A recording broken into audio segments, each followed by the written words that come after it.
नमस्कार। दोपहर समाचार में आपका स्वागत है।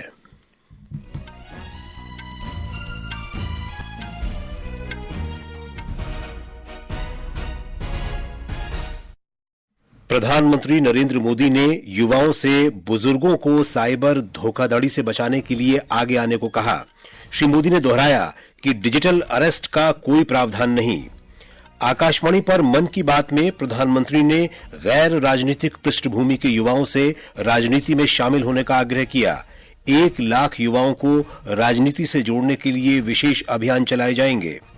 प्रधानमंत्री ने कहा कि एनसीसी में बालिका कैडेटों का नामांकन 25% से बढ़कर 40% हो गया है। संसद के शीतकालीन सत्र से पहले आज केंद्र सरकार ने सर्वदलीय बैठक की। झारखंड में नेता चुनने के लिए इंडिया गठबंधन के नवनिर्वाचित विधायकों की बैठक रांची में होगी। भारत ने COP29 में जलवायु संरक्षण के लिए $300 अरब के वार्षिक प्रावधान को अपर्याप्त बताते हुए खारिज किया। और पर्थ में भारत ऑस्ट्रेलिया के साथ पहले क्रिकेट टेस्ट मैच में मजबूत स्थिति में तीसरे दिन अब तक 473 रन की बढ़त हासिल की। यशस्वी जायसवाल ने 161 रन बनाए।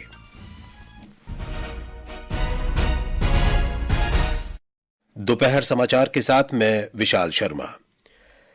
प्रधानमंत्री नरेंद्र मोदी ने गैर राजनीतिक पृष्ठभूमि वाले परिवारों के युवाओं से राजनीति में शामिल होने का आग्रह किया है। आकाशवाणी से मन की बात कार्यक्रम में आज श्री मोदी ने कहा कि ऐसे 1 लाख युवाओं को राजनीति से जोड़ने के लिए देश में कई विशेष अभियान चलाए जाएंगे।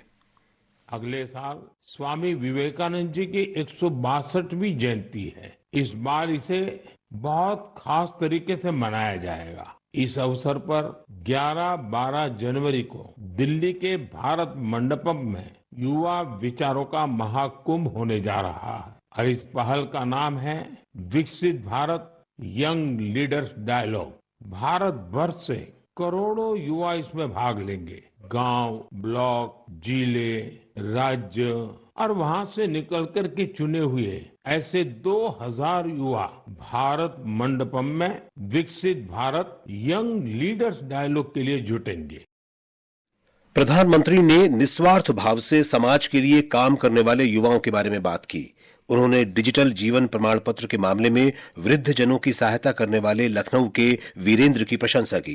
श्री मोदी ने कहा कि डिजिटल जीवन प्रमाण पत्र ने वृद्ध जनों के लिए बड़ी सुविधा प्रदान की है। उन्होंने कहा कि ऐसे प्रयासों से डिजिटल जीवन प्रमाण पत्र पाने वालों की संख्या 80 लाख से अधिक हो गई है। श्री मोदी ने बताया कि अहमदाबाद के राजीव लोगों को डिजिटल अरेस्ट के खतरे के बारे में आगाह कर रहे हैं। प्रधानमंत्री ने दोहराया कि सरकार में डिजिटल अरेस्ट का कोई प्रावधान नहीं है। हमें बार बार लोगों को समझाना होगा कि डिजिटल अरेस्ट नाम का सरकार में कोई भी प्रावधान नहीं है। ये सरासर झूठ, लोगों को फंसाने का एक षड्यंत्र है। मुझे खुशी है कि हमारे युवा साथी इस काम में पूरी संवेदनशीलता से हिस्सा ले रहे हैं और दूसरों को भी प्रेरित कर रहे हैं।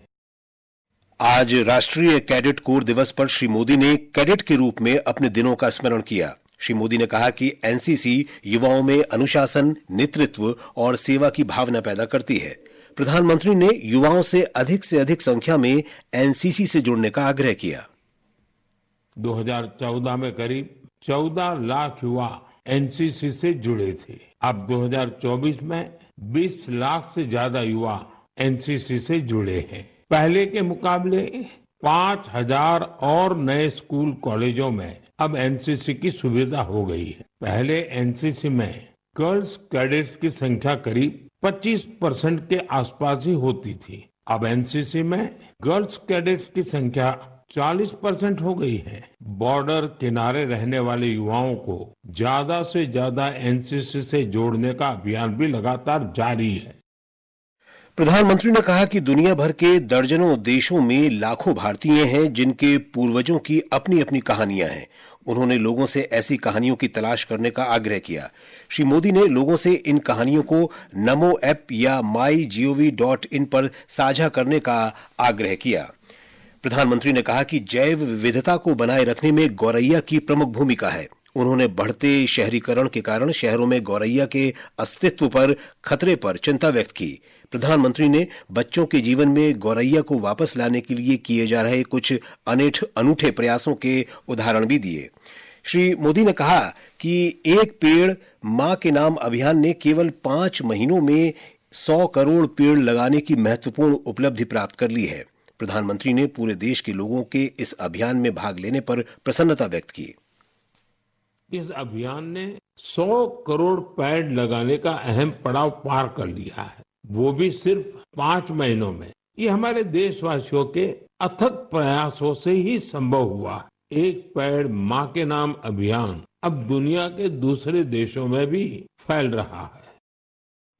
श्री मोदी ने स्वच्छता के बारे में कहा कि सरकारी कार्यालयों से दशकों पुरानी फाइलें और कबाड़ हटाने के लिए विशेष स्वच्छता अभियान चलाया गया। उन्होंने कहा कि इस अभियान में सरकारी विभागों में आश्चर्यजनक परिणाम मिले हैं और काफी स्थान भी रिक्त हुआ है। प्रधानमंत्री ने कहा कि भारत में कचरे से कंचन की अवधारणा बहुत पुरानी है। आपने अक्सर बड़े बुजुर्गों को कहते सुना होगा कि जहां स्वच्छता होती है वहां लक्ष्मी जी का वास होता है। हमारे यहाँ कचरे से कंचन का विचार बहुत पुराना है। देश के कई हिस्सों में युवा बेकार समझे जाने वाली चीजों को लेकर कचरे से कंचन बना रहे हैं। प्रधानमंत्री आज शाम नई दिल्ली में ओडिशा पर्व कार्यक्रम में शामिल होंगे। ओडिया विरासत के संरक्षण और संवर्धन के लिए इसका आयोजन किया जा रहा है। आज समाप्त हो रहे कार्यक्रम में ओडिशा की समृद्ध विरासत के रंग बिरंगे सांस्कृतिक रूपों को दर्शाते हुए राज्य के जीवंत सामाजिक, सांस्कृतिक और राजनीतिक लोकाचार को प्रदर्शित किया गया है। ये समाचार हमारी वेबसाइट www.newsonair.gov.in और हमारे न्यूज ऑन एआईआर ऐप पर भी उपलब्ध हैं। दोपहर समाचार में आपका फिर स्वागत है। सरकार कल से शुरू हो रहे संसद के शीतकालीन सत्र में सभी मुद्दों पर चर्चा के लिए तैयार है। नई दिल्ली में सर्वदलीय बैठक के बाद संसदीय कार्य मंत्री किरेन रिजिजू ने विपक्षी दलों से सत्र के सुचारू संचालन में सहयोग का आग्रह किया। हम चाहते हैं कि विषय अच्छी तरह से लोकसभा राज्यसभा में चर्चा होनी चाहिए। सरकार तैयार है किसी भी विषय पर चर्चा करने के लिए। हम सिर्फ अनुरोध यही करते हैं कि सदन अच्छा से चले, हंगामा ना हो। कोई भी विषय पार्लियामेंट में रखता है तो शांति पूर्वक उस विषय को चर्चा होगा तो बहुत लाभ मिलेगा। बैठक की अध्यक्षता रक्षा मंत्री राजनाथ सिंह ने की। इसमें केंद्रीय मंत्री अनुप्रिया पटेल, एल मुरुगन, बीजू जनता दल के सस्मित पात्रा, समाजवादी पार्टी के रामगोपाल यादव, एमडीएम के सांसद वाइको, कांग्रेस के प्रमोद तिवारी, जयराम रमेश और अन्य सांसद शामिल हुए। शीतकालीन सत्र 20 दिसंबर तक चलेगा। भाजपा, शिवसेना और राष्ट्रवादी कांग्रेस पार्टी के महायुति गठबंधन की प्रचंड जीत के बाद महाराष्ट्र में सरकार गठन को लेकर गतिविधियां तेज हो गई हैं। नए मुख्यमंत्री का नाम तय करने से पहले गठबंधन की तीनों पार्टियां अपने अपने विधायक दल की अलग अलग बैठकें कर रहे हैं। झारखंड में इंडिया गठबंधन के नवनिर्वाचित विधायक आज रांची में विधायक दल के नेता का चुनाव करने के लिए बैठक करेंगे। ब्यौरा हमारे संवाददाता से। झारखंड मुक्ति मोर्चा, कांग्रेस, आरजेडी और सीपीआई-एमएल के नवनिर्वाचित विधायक आज की बैठक में शामिल होंगे। हेमंत सोरेन को इंडिया ब्लॉक के विधायक दल का नेता चुना जाना तय माना जा रहा है। इसके बाद श्री सोरेन दोपहर बाद 4 बजे राज्यपाल संतोष कुमार गंगवार से मिलकर नई सरकार बनाने का दावा पेश करेंगे। 81 सदस्यों के झारखंड विधानसभा में इंडिया ब्लॉक को 56 सीटों पर सफलता मिली, जबकि एनडीए को 24 सीटों से ही संतोष करना पड़ा। झारखंड लोकतांत्रिक क्रांतिकारी मोर्चा को 1 सीट पर कामयाबी मिली। आकाशवाणी समाचार के लिए रांची से कृष्ण कुमार लाल। महाराष्ट्र की नांदेड़ लोकसभा सीट पर उपचुनाव में कांग्रेस उम्मीदवार रविंद्र चव्हाण ने भाजपा के संतूकराव हम्बार्डे को 1457 वोटों से हराया। कांग्रेस के वर्तमान सांसद वसंत चव्हाण के निधन के कारण इस सीट पर उपचुनाव कराया गया था। रविंद्र चव्हाण वसंत चव्हाण के सुपुत्र हैं। टेस्ला के मुख्य कार्यकारी अधिकारी एलन मस्क ने 2 राज्यों में विधानसभा चुनाव और उपचुनाव की मतगणना एक ही दिन में संपन्न होने पर भारतीय चुनाव प्रणाली की सराहना की है। उन्होंने अमेरिकी चुनाव प्रक्रिया पर कटाक्ष करते हुए कहा कि कैलिफोर्निया राज्य में अभी तक मतगणना पूरी नहीं हुई है। 2 सप्ताह से अधिक समय बीत जाने के बाद भी कैलिफोर्निया में अब भी 3 लाख से अधिक मतों की गिनती होना बाकी है। ये समाचार आकाशवाणी से प्रसारित किए जा रहे हैं। ताजा समाचार जानने के लिए आप हमारे social media handle x@AIR News Hindi को फॉलो कर सकते हैं। अजरबैजान में संयुक्त राष्ट्र जलवायु परिवर्तन सम्मेलन COP29 में विश्व नेताओं ने वर्ष 2035 तक जलवायु वित्त के लिए $1 खरब 30 अरब डॉलर की प्रतिबद्धता पर सहमति व्यक्त की है। ये राशि जलवायु परिवर्तन से निपटने के लिए विकासशील देशों को देने की बात कही गई है। इसमें वार्षिक लक्ष्य के लिए राशि 3 गुना बढ़ाकर 300 अरब डॉलर की प्रतिबद्धता व्यक्त की गई। पहले यह 100 अरब डॉलर थी। भारत सहित कई विकासशील देशों ने इस समझौते की आलोचना की है और जलवायु परिवर्तन से निपटने के लिए और अधिक प्रतिबद्धता की मांग की है। 55वें भारतीय अंतर्राष्ट्रीय फिल्म महोत्सव में क्रिएटिव माइंड्स ऑफ टुमारो के परिणाम आज घोषित किए गए। टीम ग्रीन की फिल्म गुल्लू ने सर्वश्रेष्ठ फिल्म का पुरस्कार जीता। इसके लिए टीम ग्रीन को 5 लाख रुपए का नकद पुरस्कार दिया गया। इस फिल्म के पुष्पेंद्र कुमार ने सर्वश्रेष्ठ अभिनेता का पुरस्कार जीता। आकाशवाणी से बातचीत में पुष्पेंद्र ने अपने अनुभव साझा किए। CMOT NFDC is a great platform to be in. मुझे भी यही फील हुआ कि आप यहाँ आते हैं, एज एन एक्टर काम करते हैं, आपको तुरंत स्क्रिप्ट मिलती है, 48 घंटों के अंदर आपको प्रिपरेशन करनी होती है, नए नए लोगों से मिलना पड़ता है और ये सब आपको प्रोवाइड कराता है IFFI। भारत अंतर्राष्ट्रीय व्यापार मेला नई दिल्ली के भारत मंडपम में जारी है। 27 नवंबर तक चलने वाला ये मेला सूक्ष्म, लघु और मध्यम उद्यमों, गैर सरकारी संगठनों, शिल्पकारों और स्वयं सहायता समूहों के लिए अपने उत्पादों और सेवाओं को प्रदर्शित करने का एक प्रमुख मंच है। प्रधानमंत्री नरेंद्र मोदी कल नई दिल्ली में अंतर्राष्ट्रीय सहकारी गठबंधन के वैश्विक सहकारी सम्मेलन का उद्घाटन करेंगे। श्री मोदी अंतर्राष्ट्रीय सहकारिता वर्ष 2025 पर एक स्मारक डाक टिकट भी जारी करेंगे। इस कार्यक्रम में लगभग 3000 विदेशी और भारतीय प्रतिनिधियों के सम्मिलित होने की संभावना है। सरकार कल नई दिल्ली में एक राष्ट्रीय अभियान अब कोई बहाना नहीं की शुरुआत करेगी। इस अभियान में जनता, सरकार और प्रमुख हितधारकों से महिलाओं के खिलाफ हिंसा को समाप्त करने के लिए आवश्यक कदम उठाने का आह्वान किया जाएगा। आज शहीदी दिवस मनाया जा रहा है। सिखों के 9वें गुरु श्री गुरु तेग बहादुर के बलिदान को हर वर्ष शहीदी दिवस के रूप में मनाया जाता है। राष्ट्रपति द्रौपदी मुर्मू और उपराष्ट्रपति जगदीप धनखड़ ने श्री गुरु तेग बहादुर को श्रद्धांजलि अर्पित की है।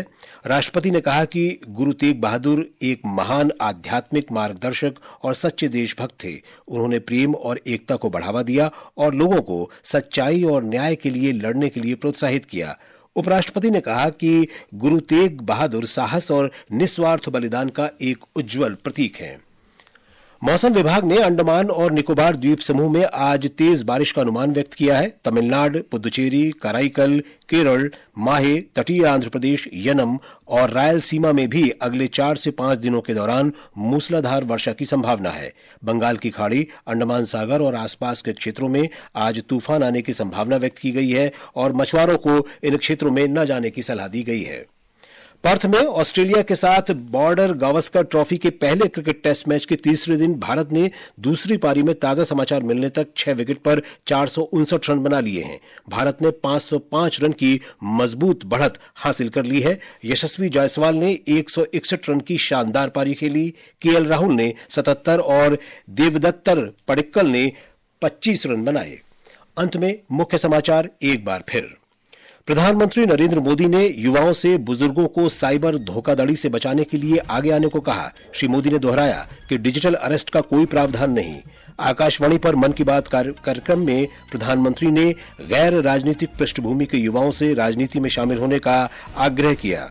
प्रधानमंत्री ने कहा कि एनसीसी में बालिका कैडेटों का नामांकन 25% से बढ़कर 40% हो गया है। संसद के शीतकालीन सत्र से पहले आज केंद्र सरकार ने सर्वदलीय बैठक की। झारखंड में नेता चुनने के लिए इंडिया गठबंधन के नवनिर्वाचित विधायकों की बैठक रांची में होगी। भारत ने COP29 में जलवायु संरक्षण के लिए $300 अरब के वार्षिक प्रावधान को अपर्याप्त बताते हुए खारिज किया और पर्थ में भारत ऑस्ट्रेलिया के साथ पहले क्रिकेट टेस्ट मैच में मजबूत स्थिति में। इसके साथ ही दोपहर समाचार का ये अंक समाप्त हुआ। नमस्कार।